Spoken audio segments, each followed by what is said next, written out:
আমরা শ্রদ্ধার সঙ্গে স্মরণ করছি আমাদের হাজারো শহীদদের, যাদের রক্তের বিনিময়ে এক নতুন বাংলাদেশে 1 বছর পূর্তির পরে আমরা নতুন বাংলাদেশের স্বপ্নকে জারি রাখতে পেরেছি। একই সাথে আমাদের সকল আহত এবং এখনো যারা হাসপাতালের পেটে কাতরাচ্ছেন তাদের আরোগ্য কামনা করছি। গণঅভ্যুত্থানের 1 বছর পূর্তিতে বহুল আকাঙ্ক্ষিত জুলাই ঘোষণাপত্র পাঠ করা হয়েছে। আমরা সরকারের এই উদ্যোগকে সাধুবাদ জানাই।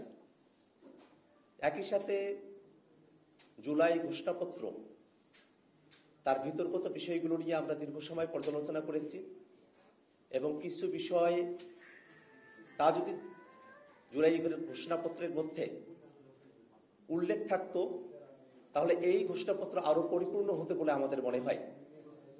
সে বিষয়গুলোই আমরা আপনাদের কাছে এখন উপস্থাপন করব।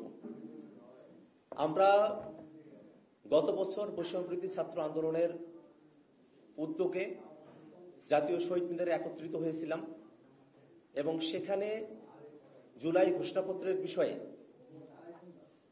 ছাত্র জনতার পক্ষ থেকে দাবি জানানো হয়েছিল।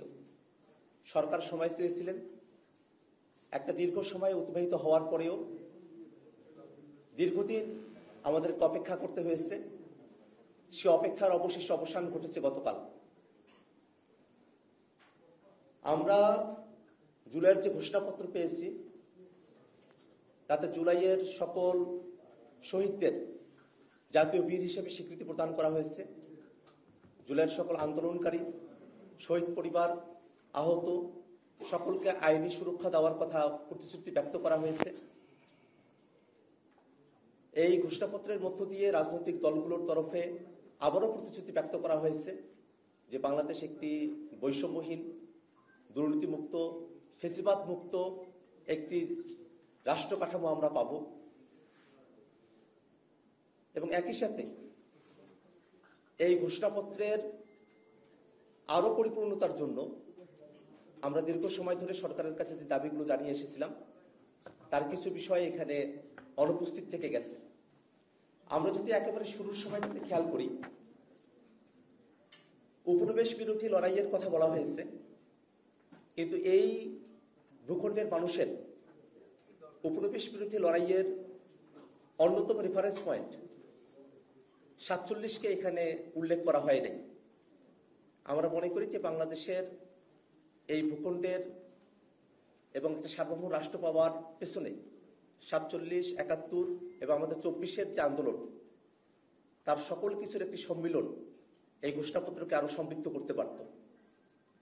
এই ঘোষণাপত্রে শহীদের সংখ্যার ব্যাপারে প্রায় 1000 শব্দবন্ধ ব্যবহার করা হয়েছে, অথচ জাতিসংঘের রিপোর্টে 1400 জন মানুষ এই অভ্যুত্থানের সময়কালে শহীদ হয়েছেন।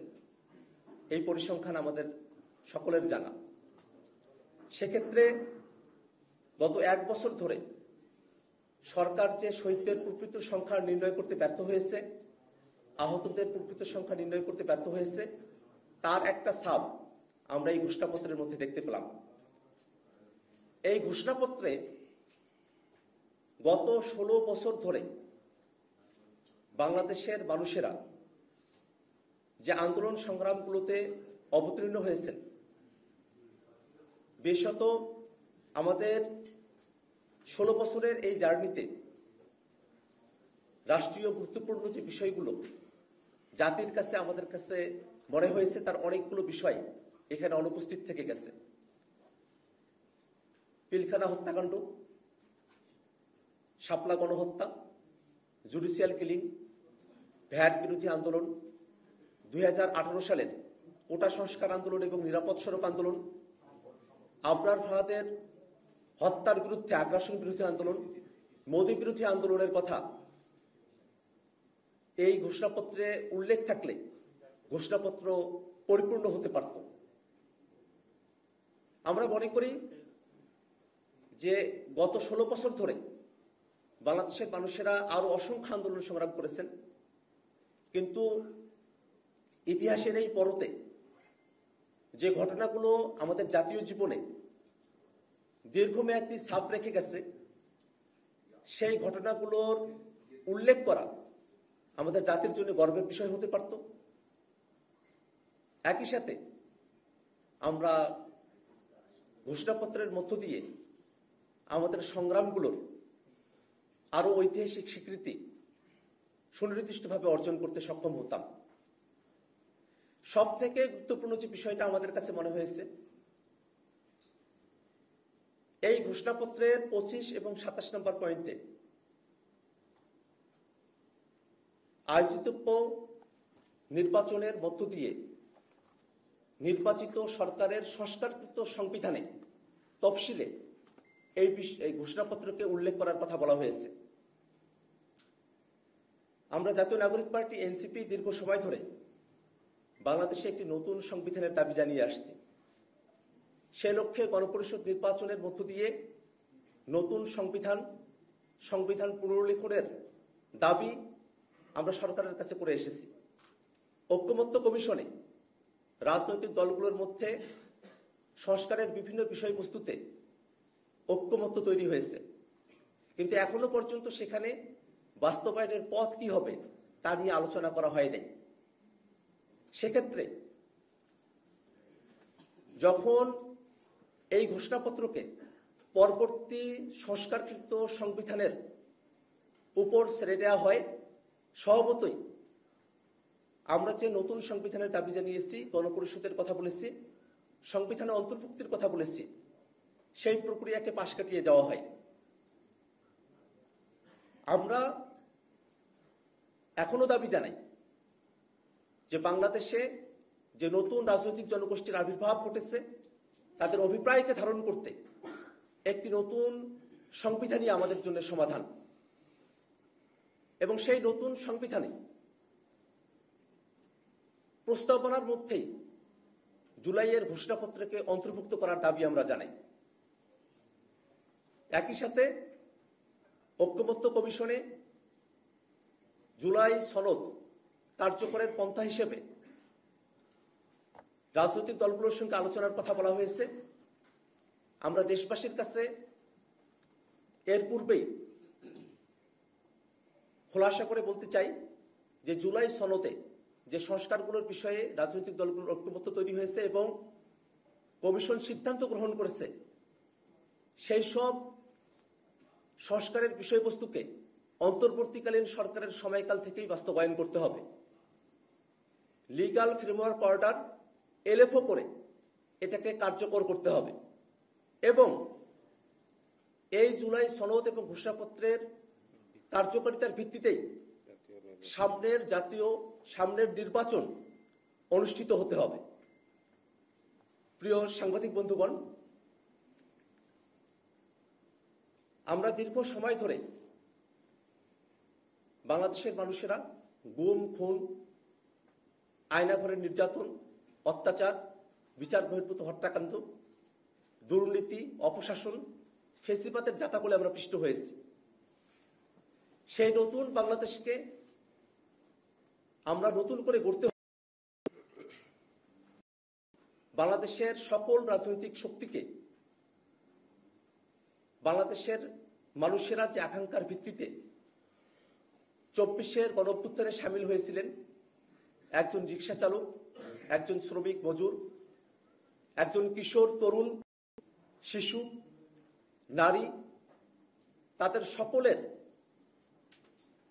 মনের যে চাওয়া, সেই বাংলাদেশ প্রতিষ্ঠা করতে হলে আমাদেরকে আমাদের সংগ্রাম জারি রাখতে হবে। একই সাথে গতকাল মাননীয় প্রধান উপদেষ্টা জাতির উদ্দেশ্যে ভাষণ দিয়েছেন। ফেব্রুয়ারিতে নির্বাচনের সময়সীমার কথা উল্লেখ করেছেন। আমরা মনে করি এবং পূর্বেও আমরা বারবার ব্যক্ত করেছি যে ডিসেম্বর থেকে জুনের মধ্যে সরকার যে সময়সীমার মধ্যে নির্বাচন আয়োজন করতে চায় তাতে আমাদের আপত্তির কোনো জায়গা নেই, কিন্তু নির্বাচন আয়োজনের পূর্বে সরকারের অবশ্য পালনীয় কিছু কর্তব্যের জায়গা রয়েছে।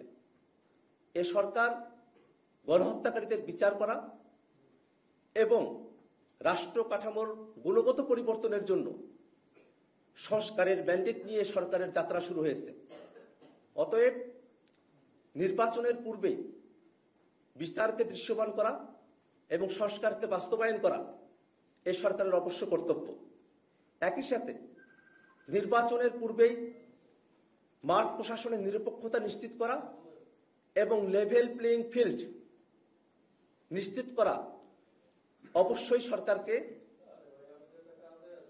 আমাদের কাছে প্রতিশ্রুতি ব্যক্ত করতে হবে এবং নির্বাচনের পূর্বেই সংস্কার বিচারকে দৃশ্যমান করা, মাঠ প্রশাসনের নিরপেক্ষতা নিশ্চিত করা, লেভেল প্লেইং ফিল্ড নিশ্চিত করার নিশ্চয়তা আমাদেরকে দিতে হবে। সাংবাদিক বন্ধুগণ,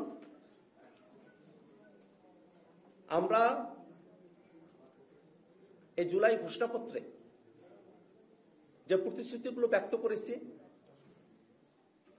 সেগুলো যেন বাংলাদেশে অবশ্যই বাস্তবায়িত হয়, সেই শপথ যেন বাংলাদেশের সকল রাজনৈতিক দল এবং বাংলাদেশের সকল মানুষের পক্ষ থেকে বারংবার বিবৃত হতে থাকে।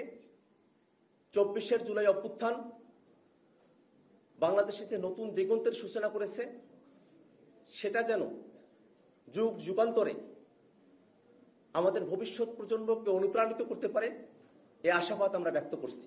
ধন্যবাদ সকলকে।